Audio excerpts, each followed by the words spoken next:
Parashá Behar Bejucotai. Levíticos 25:1 a 27:34.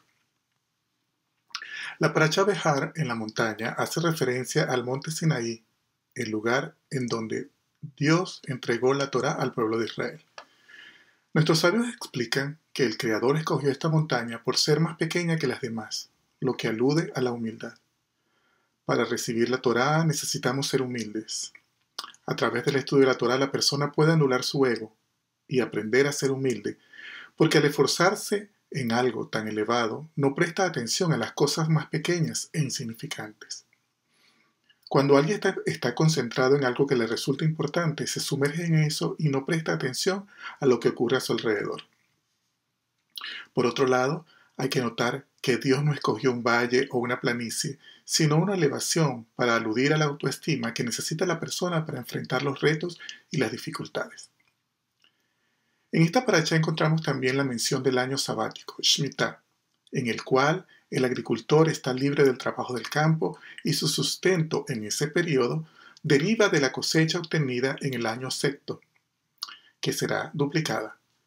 Esto es un recordatorio para el ser humano de que todas sus propiedades, tierras, dinero o casas son posesiones temporales que le son otorgadas por el Creador con el propósito de hacer el bien.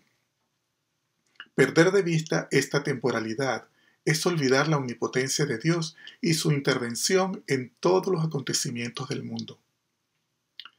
Después de 7 ciclos de años sabáticos, el 50º año es proclamado como el año de jubileo, Yobel, en el cual se detenía también el trabajo agrícola y sonaba el shofar para anunciar la libertad de los esclavos judíos y la devolución de las tierras a sus dueños originales. En el versículo 25 del capítulo 25 encontramos: cuando tu hermano empobreciere y vendiere algo de su posesión, entonces su pariente más próximo vendrá y rescatará lo que su hermano hubiere vendido. Y el verso 35 dice: y cuando tu hermano empobreciere y se acogiera a ti, tú lo ampararás. Esto evidentemente hace referencia a la obligación de ayudar al necesitado. No es solamente el dar dádivas a quien necesita dinero, tzedakah, sino apoyar a alguien y a quien le va mal económicamente. No se trata solo de levantar al que ha caído en desgracia y está en necesidad, sino también de evitar que otros caigan y ayudarlos a mantenerse arriba. Esto es una obligación comunitaria, pero también de cada uno de nosotros como individuos. Este llamado individual se evidencia cuando leemos que dice: tú lo ampararás. En otras palabras, la Torá nos está exhortando a no delegar esa responsabilidad a otra persona bajo ningún pretexto.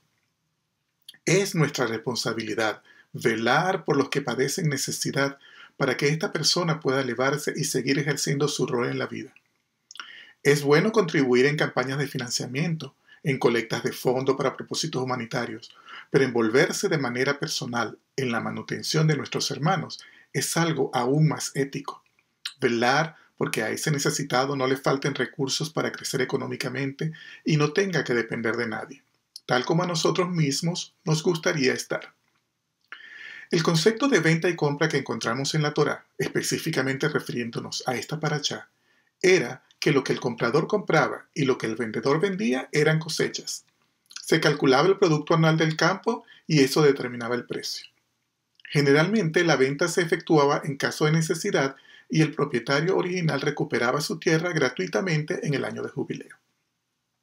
De esta manera se daba evidencia de lo dicho en Salmo 115:16. Los cielos son de Dios y la tierra la dio a los hombres. La tierra fue dada al hombre para que la trabaje y la haga producir, pero sigue siendo propiedad del Creador. No olvidemos que nuestras posesiones son temporales y que solo somos administradores de lo que Dios nos ha dado. Hagámoslo entonces de la manera la más responsable posible. Otro punto importante de esta parashá es lo concerniente a la esclavitud y la libertad. Estamos rodeados de limitaciones, leyes y reglamentos. Al nacer somos registrados bajo un número. Si queremos viajar necesitamos un pasaporte. En nuestros días necesitamos una máscara para que se nos permita la libre circulación en ciertos lugares.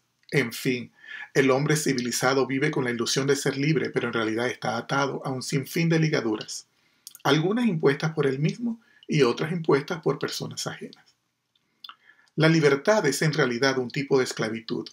No se puede ser totalmente libre en este mundo, pero cada quien puede elegir de quién quiere ser esclavo.